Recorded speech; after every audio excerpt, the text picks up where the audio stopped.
રાજકોટ જિલ્લાના ધોરાજીની કેનાલમાં આવ્યું ભાદર એક ડેમનું પાણી। કેનાલની સફાઈ કર્યા વગર પાણી છોડ્યાનું ખેડૂતોનું આક્ષેપ।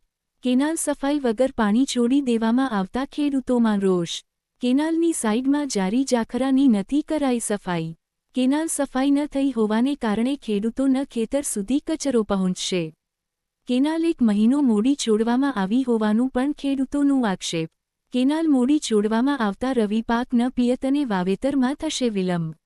એક મહિનો કેનાલ મોડી છોડવામાં આવતા ઘઉં ઘણા ચણા જીરું સહિતના પાકને પિયત મોડું મળવાથી પાકના ઉત્પાદનને પડશે ફટકો। ભાદર એક સિંચાઈ વિભાગના સલાહકાર સમિતિના સભ્યએ ખેડૂતોના આક્ષેપ ફગાવ્યા। ખેડૂતોએ પૂરતા પ્રમાણમાં સિંચાઈ માટે ફોર્મ ન ભરતા અને ડેમના દરવાજામાં ટેકનિકલ ખામી સર્જાવાને કારણે કેનાલ મોડી છોડવામાં આવી। રિપોર્ટર મતીન બાપુ સૈયદ ધોરાજી। મારું નામ કિશોર પટેલ, ગામ ધોરાજી। અત્યારે જે કેનાલ છોડવામાં આવી છે તે સમયસર જો પાણી છોડવામાં આવ્યું હોત તો ખેડૂતોને સમયસર પિયત મળ્યું હોત અને સમયસર પિયત મળ્યો હોત તો સમયસર વાવેતર થઈ ગયા હોત।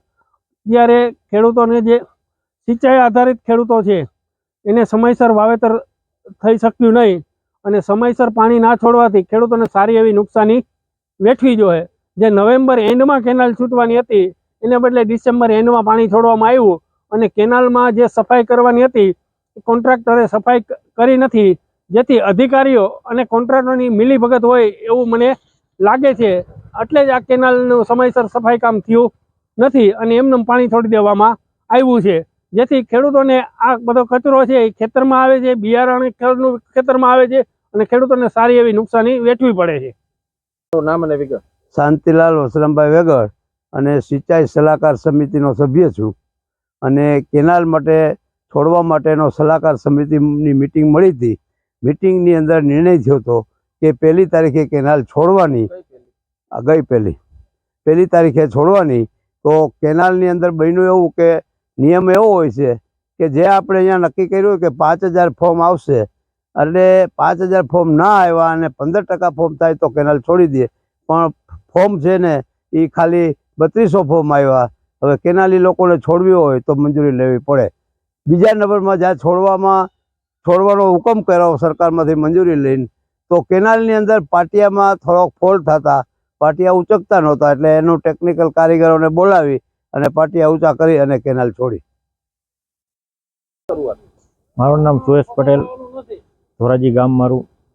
સફાઈમાં તો એવું છે સાહેબ, આ 1.5 મહિનાથી કેનાલ છૂટી નથી, મોડી બહુ છોડી છે અને સફાઈ કેનાલ થઈ નથી। એના હિસાબે પાણી બહુ લેટ થયું છે અને બહુ ખેડૂતને બહુ પ્રમાણમાં નુકસાની છે। આ કેનાલ 1.5 મહિના નુકસાની સહન કરવી પડે, ખેડૂતને પૈસા ભરતા કેનાલ છૂટતી નથી। આ લોકોનું એમ કહ્યું પાટિયા ખુલતા તો આ 3 મહિના સુધી ક્યાં જાય છે અને પાટિયા તો પહેલાં વ્યવસ્થા કરવી જોઈએ ગમે ત્યારે। આ તો કેનાલની બાબત છે, આ જગ્યાએ ડેમ ઓવરફ્લો થયો હોય તો એનું શું સમજવાનું?